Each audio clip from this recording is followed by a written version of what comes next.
Good morning. As we celebrate the 30th anniversary of San Luis Obispo's Greenbelt, it's worth taking a moment to recognize what an extraordinary community achievement this is. Over 4,000 acres of open space lands that we own as a community. Another 4,000 acres of land surrounding us in permanent conservation, and over 65 miles of world-class trails.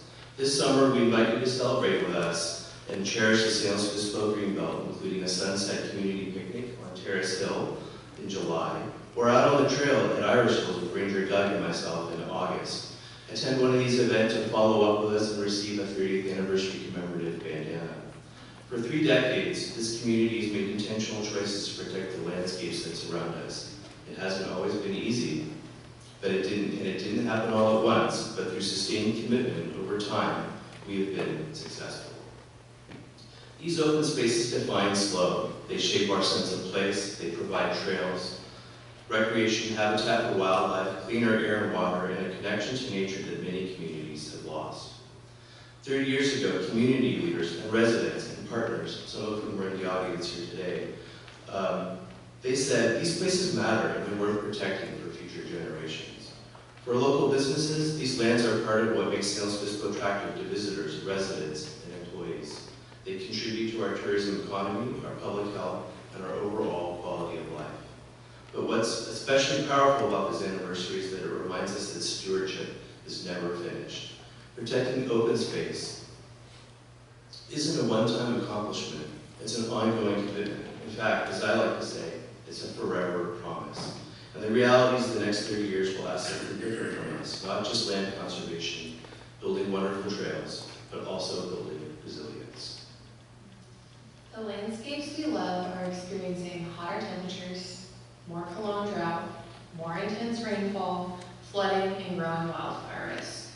These changes affect public safety and the long-term health of our beloved local landscapes. And increasingly, that means open space management has to evolve. In the past, stewardship often meant protecting land from development and allowing natural systems to function largely on their own. But today, to remain healthy and resilient amid climate change, these lands need active management.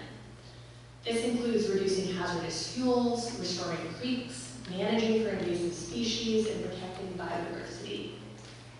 It also means learning from older, place-based stewardship practices.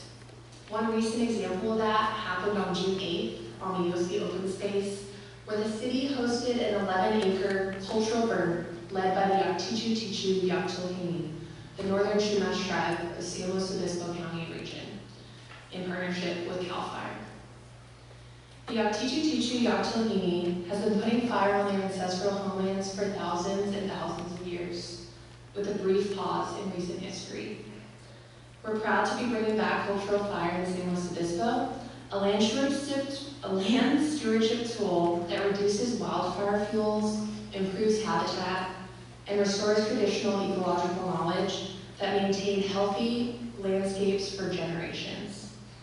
If you'd like to learn more about these efforts, we invite you to join us on July 14th for an educational event focused on wildfire prevention and climate adaptation in our open spaces. And while adaptation is essential, it's only part of the solution. We also have to address the root cause. That's where our Climate Action Plan update comes in. Our community has told us clearly we need to address both climate resilience and climate action. As we update the Climate Action Plan this summer and fall, we're looking at how San Luis Obispo can continue to lead on clean energy, green buildings, transportation, natural climate solutions, and community resilience. But more than anything, this update is about listening and connecting with people. We're asking our community, what kind of future do you want to build? What does it look like if we're successful? At a recent event, a community member shared a vision that I think captures what this work is really about. They said, looking forward to a future where there's more community, more plants, more nature, and people interact with each other and walk around and bike around. It just looks more beautiful and there's more happiness. That's a powerful statement because it reminds us that climate action isn't just about carbon accounting. Business leaders also have a major role to play in this future too. You shape our economy. our buildings, our transportation choices, our housing options, we've heard already today, and the culture of this city. So we want your voice in this process. Please stop by our table outside on your way out, share your vision, and join us this upcoming Monday and throughout the summer at Monday meetups in our local parks and on July 22nd at our community workshop. And thank you for caring so much about SLO and all the things about SLO that make it special.